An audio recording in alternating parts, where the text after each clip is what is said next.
I would like to invite our incoming provost, Dr. Jeremy Haefner, up here to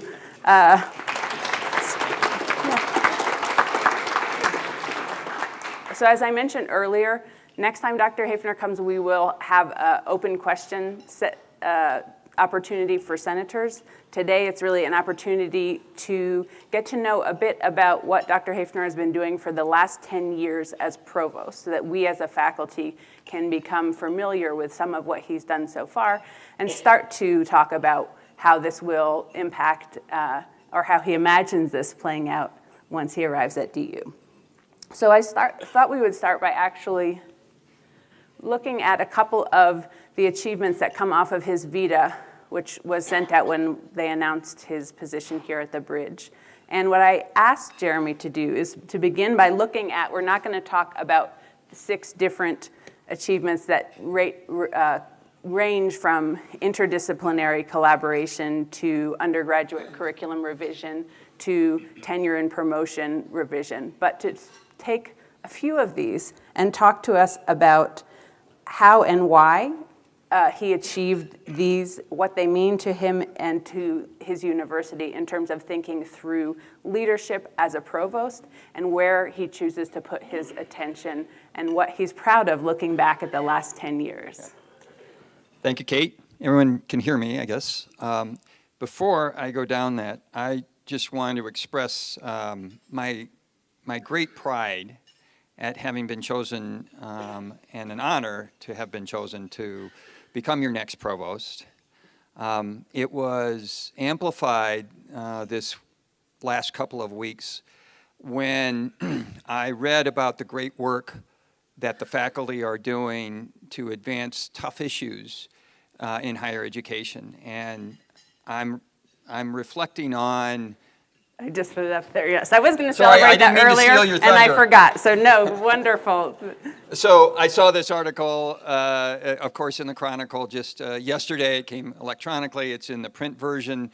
I couldn't be more proud to be joining an institution that is so progressive and forward-thinking about how we work to advance our faculty. And I come with a philosophy that says, faculty are the cornerstone of a great university.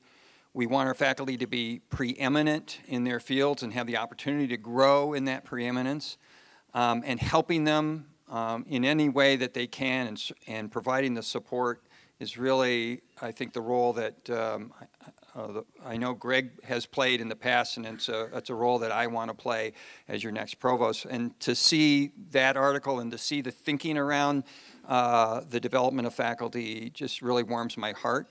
So that's number one. The number two is your bold document on free expression. I have been pinged by other provosts and presidents at other institutions wanting to know if they could plagiarize your document more or less, or at least steal some of the great ideas.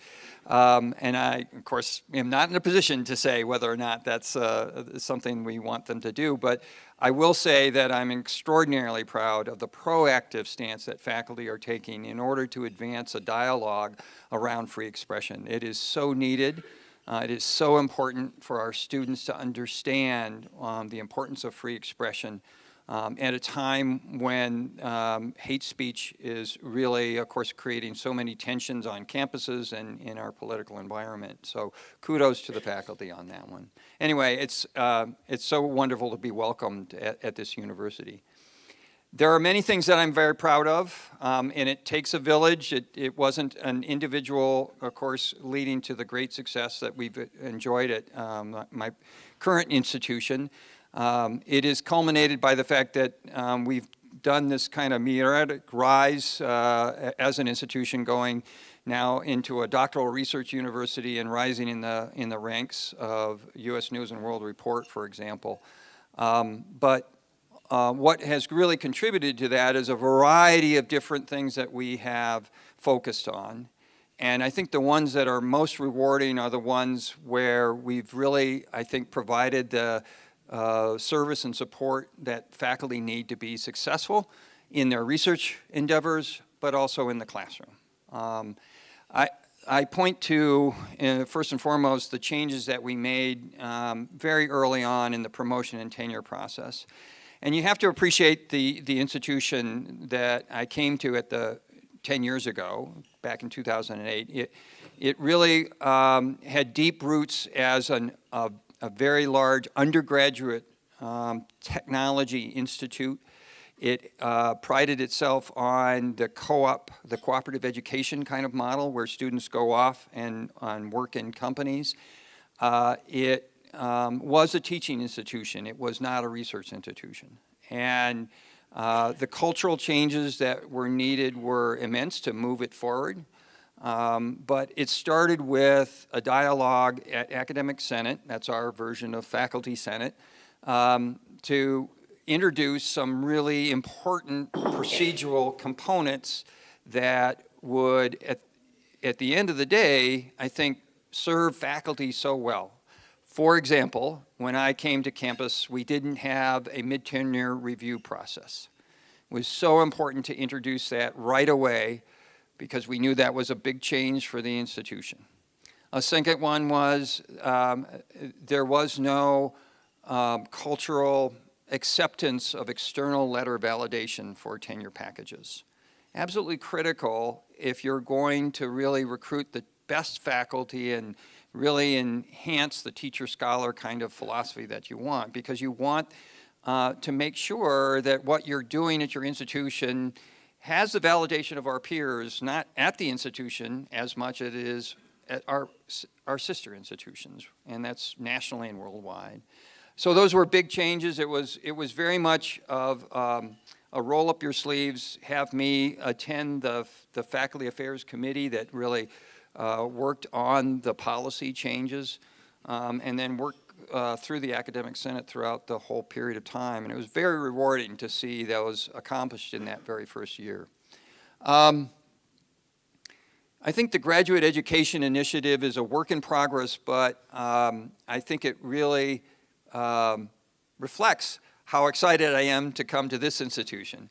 As I mentioned, RIT is primarily an undergraduate institution in many respects if you just look at the numbers.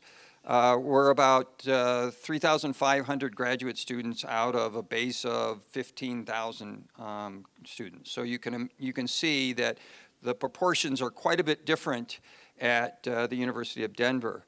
But what I have brought to the table was a real, I think, passion that an educational experience for an undergraduate can be vastly enhanced when you have a rich environment of graduate students on the same campus. And so early on in my time as provost, I talked about the importance of building our graduate programs, increasing the number of graduate students, because I also knew that those were going to be drivers for the research success that we wanted to have. Today, we're now talking about an ultimate goal of going from 3,000 students to 7,000 or 8,000 students over the next 10 to 15 years. So we'd like to be more closer to the 35% of our total student base. That's a big change for the institution. How we're going to get there was really a strategies that took many years to develop around our graduate education initiative, identifying what programs currently now have a high demand of students that we could increase with the appropriate resources, and also thinking about new programs that we wanted to add, PhD programs and master's research programs and professional programs to help balance out the portfolio. And we're seeing some progress in that regard, and I think the institution's going to carry that forward. But I do look forward to the day where institutions really model great success in that vertical intergenerational kind of experience that a mixture of faculty, graduate students, and undergraduate students can truly have. I'll just close with the bottom one, because I think this one is interesting in light of your work around faculty development. And that is, academic program review has maybe the same kind of connotations as post-tenure review in some ways or another. And your approach is empower the faculty. And that's been exactly the approach that I have taken with academic program review, is empower the faculty. And the way I have come to appreciate that is if you give the faculty the data and the information about the academic programs, how it's performing on key metrics, and we all work together to identify what those metrics are, I've seen great things happen out of programs that have been struggling. So for example, we've had for years a very, very small boutique graduate programs in American crafts. We inherited the School of American Crafts back in the 1950s. It's a wonderful program. They do amazing work out of furniture and jewelry and glass blowing. And we wouldn't at all ever consider getting rid of those programs. But we also knew that each individual discipline, glass blowing and furniture making, had its own degree. And in a time when students were really looking at what they did after coming to college and what kind of job they were going to have, we saw those enrollments dwindle quite a bit. So we instituted this annual program review, which is all it is a dashboard of really important data. Enrollment data, retention data, financial data, learning outcome data, and we presented to the faculty and said, there are some metrics here that are triggering some concerns that we think the faculty should take a strong look at. And we ask you to say, what do you want to do about these metrics? And what I've been pleasantly pleased with is the innovative ideas on how to be taking new approaches in these degrees. And so they've really thought about integrating the curriculum in ways that kind of brings these programs more up to modern kind of speeds. And so it's that same vein of empowering faculty to help us work through some of these ideas that I think I'm very proud of and seeing great results out of. So those are just a couple of them anyway. Thank you. Second question, can you talk about how you have worked with the Faculty Senate at RIT and how you anticipate working with the Faculty Senate here at DU? Yeah. So for me, the faculty governance is absolutely critical to the success of what I do as provost and the success of the university. It is where policy is germinated and comes out of in many respects. It's where faculty can really see where they fit into a larger organization and becomes really important when you stop and talk about shared governance. So I will be deeply engaged working with the leadership of Faculty Senate. I will attend Faculty Senate meetings on a regular basis. I will participate in the committees to the extent that I'll be able to, but I know that we'll also want key individuals of the provost staff involved. It really is a partnership that I would like to extend. I'd be interested in learning more about what the Faculty Senate would like to see the provost do in terms of its engagement. I would like to understand what are some opportunities for growth and improvements in the partnership as we move forward. But from what I can see, it's been a very healthy relationship, and I look forward to supporting it and making it flourish even more. So this next question I asked you at your job interview as well, but it's around communication with faculty broadly.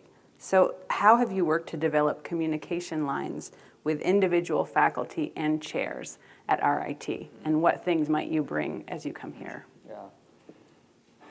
I think one of the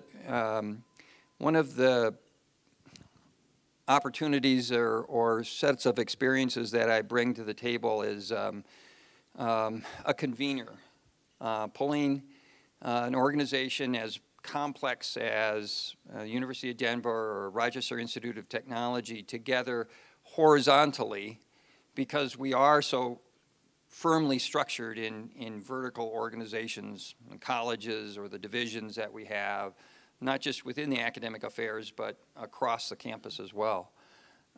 I see that kind of horizontal integration incredibly important. There is so much talent and wonderful knowledge in the various different units that it's just a shame that if we don't try to pull together and convene more ideas of how we can work together, whether that's interdisciplinary research, which I'm a big fan of, or if it's joint programs across the colleges in ways that really puts us on the map in creative academic programs. So a couple of the ways of doing that is, first of all, prior to my arrival as provost at RIT, the chairs across all the different departments, and we have 75 of them, never came together as a group. And I felt that was a lost opportunity. So one of the things we created early on is a council of chairs. They would be guided by a steering committee of chairs themselves. There would be a dean on the table as well to help provide some guidance from a dean perspective. But the council of chairs and the steering committee would set its own agenda of what they would like to discuss at these meetings. And it was often about topics that transcended individual units and really was topics of how the chairs can make a contribution to where the university is going. We've tackled things like faculty evaluation processes and freedom of speech and the big topics that I think you all have already experienced in many ways. But that convening has made a difference amongst the chairs as well. And a piece of that has been really listening to the faculty and making sure that the chairs are developing a very welcoming environment. We at RIT, we are a member of the COACH organization, which is I'm going to forget what the acronym stands for, but it's the Collaborative for Academic Careers in Higher Education, I believe that is. It's a run out of the Harvard Graduate School. There are a number of surveys that are dedicated to faculty, but what I like about COACH in particular is it's really originated by faculty for faculty.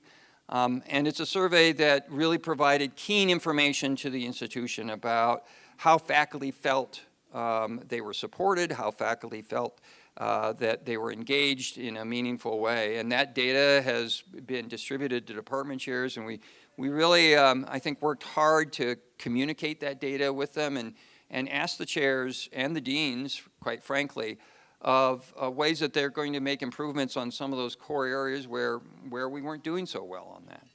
I think that's exemplary of the kind of collaborative spirit that I'd like to see us continue to work on here at the University of Denver. Fourth question, you have had a unique and effective initiative focused on the needs of deaf and hard of hearing students. Can you tell us something about how that initiative began, how it operates, and what lessons it offers for the importance of diversity and inclusion? So, Rochester Institute of Technology is blessed to be one of two institutions of higher learning to support the deaf and hard of hearing. One, of course, is Gallaudet University, which is really a liberal arts kind of university and provides great educational experiences solely for the deaf and hard of hearing. RIT is blessed to have the National Technical Institute for the Deaf. So that is recognized as one of 9 colleges at the university. It is federally funded, just like Gallaudet is federally funded. And we have the distinct honor of providing access to terrific higher education, especially in the technical fields, for about 1,400 deaf and hard of hearing students. So while that is an important part of the mission and part of the really value that RIT provides is this access to higher education, I will tell you that RIT benefits far more from having 1,300, 1,400 deaf and hard of hearing students on campus than what we give them in their educational experience. There is not a single classroom that we teach that doesn't have an American Sign Language interpreter in the room, or a note taker, or a closed captioning, or some other kind of technology device in order to provide that access to those deaf and hard of hearing students. Because those deaf and hard of hearing students are not taking just degrees for deaf and hard of hearing students. They are taking the same degrees that we offer our hearing students. So they're fully integrated in all of our academic degree programs. What that means for the institution, if you stop and think about it, is our students are living and learning with a population that is different from the majority, but deeply learning and deeply integrated with them. An example that I say almost in every public meeting is, as provost, I struggled and was never quite successful at offering enough sections of American Sign Language so that our hearing students could learn to communicate with our deaf and hard of hearing students.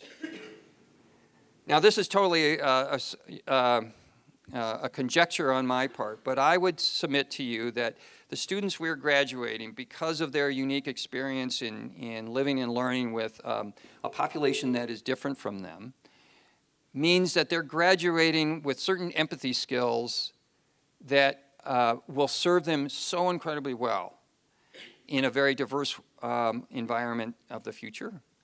I'm not sure every university can say that their students are graduating with that kind of skill set. And I know for a fact that it's translatable, that it's not just directed to the deaf and hard of hearing students, that these students are going to have these empathy skills for all kinds of populations that are different from them. Now, I am just learning about the great experiences that we all have here at the University of Denver, and I am super excited to see how our students graduating from the University of Denver are replicating those same skill sets. I know that it's happening here. I just need to learn more about the great opportunities that lie ahead. But my role as provost was a real privilege because it was really important for me to adhere to a principle of access of these educational experiences for our deaf and hard of hearing students. And I know how hard it is for faculty to make sure that they are providing course materials that allows a student to have that access. It is insufficient, for example, just to have an interpreter when you're showing a video from YouTube. Why? Because the deaf and hard of hearing student will have to take their eyes to the interpreter and back to the video, back to the interpreter, back to the video. That's an experience that makes it very difficult to really take away. So mandating, or at least really strongly encouraging that faculty close caption all the videos that they present in their classes was an important role that I had, but then I had to make sure that the resources were there to support faculty. So that if they had a video that they really wanted to show in class, we had to turn around in our teaching and learning services that closed captioning kind of component. But it was a real honor to be able to do that. So I look forward to providing the same kind of level of support for you all in that regard. So last formal question before the rapid fire questions. What do you want the faculty to know about you and how you work as a provost coming into DU?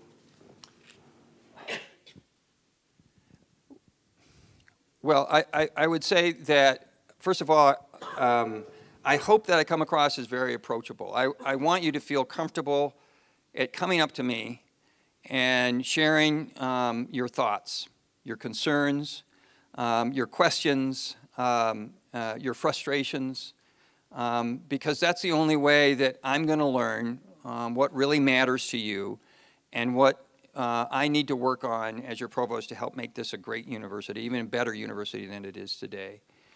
I will work really hard to communicate to you what we're doing, sharing information as much as I possibly can. Some of that is in that horizontal binding that I will do through town hall meetings or through the Council of Chairs or whatever we decide to create at this university.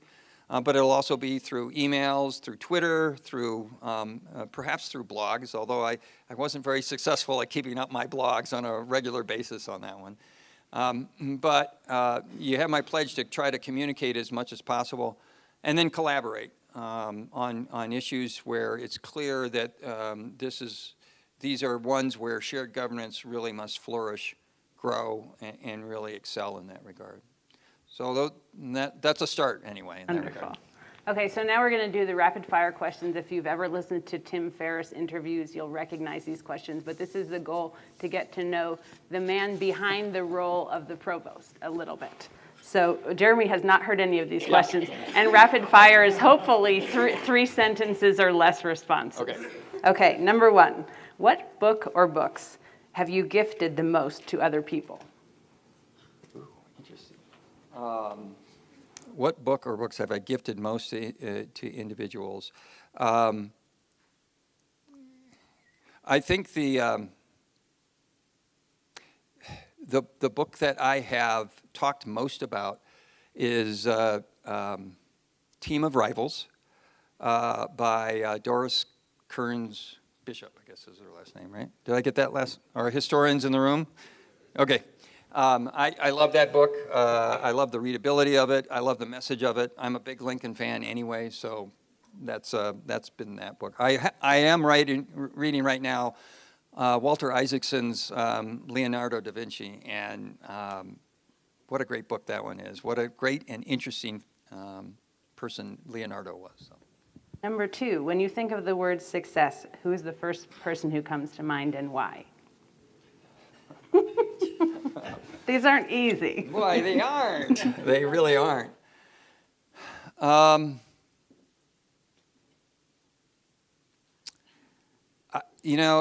torn between Lincoln, because I admire him in so many different ways, but I would also have to say my father and my mother, two different individuals. My father had a huge, very successful academic career at the University of Iowa, where he taught in the School of Education for years, and probably implanted in me the germ of the public good component of higher education, because he was constantly out in the school districts supervising student teachers, because he taught the methods class and was really vested in that.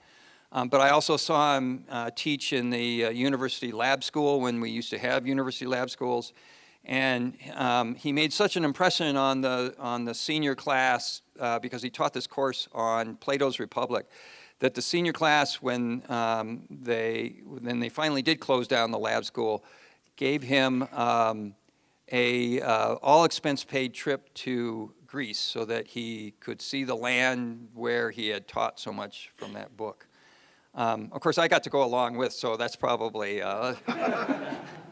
my mom was the creative one in the family. If you had a problem, she would come up with a solution for it. So between the two of them, they were quite inspirational on that one. So, what passions do you explore on the evenings or weekends when you're not doing your provost work? When it isn't sitting in front of a fireplace with my wife with a glass of wine, reflecting on either the events of the day or our favorite podcasts that we've fallen into, I do derive a great deal of pleasure and balance in my life through my activities around running and swimming and biking and so forth. So that's pretty meaningful to me in that regard. It allows me to shake off the stress of the day, but it also allows me to kind of freeform think. And when you're out there running on a trail, there's no better way for me to really spark creativity and imagination in that regard. So. Okay, last question. Okay. What advice would you give your 21-year-old self? And please place where you were at that time and what you were doing. You couldn't give me that one just as a little teaser of a heads up on that one. So go back to when I was 21. I won't say how many years I will have to go back to. What would you tell that 21-year-old now, and what was that person doing? What was the context for their life? Don't give up being curious. I'm seeing this generation that are coming to our universities now, and maybe it's because of social media and the incredible tools that they have at their fingertips now, as incredibly hopeful because they still have this sense of curiosity, and they can fulfill that sense. It's not like a 10-year-old who keeps asking all those questions, and the parent who's frustrated and doesn't want to answer them and squelches that curiosity. I think now they have other ways of exploring that curiosity, and I think if we as educators can help them maintain that sense of curiosity after they leave our universities and continue it for the rest of their lives, we will have done a great service to the generations that come. So for me, I would say, man, keep on learning, keep on expanding. Don't diminish that whatsoever. Keep asking those great questions, because those are so critical for them. So thank you so much, Jeremy, for coming to the Senate and for answering our questions. Thank you for inviting me and allowing me to come in here. We'll look forward to seeing you again on April 20th. So if you all have other challenging questions, Jeremy will be back, and also we'll do a listening session for the full faculty. So we're glad you're here, and we'll look forward to getting to know you. Fantastic. Thank you, Thanks so Kate. much.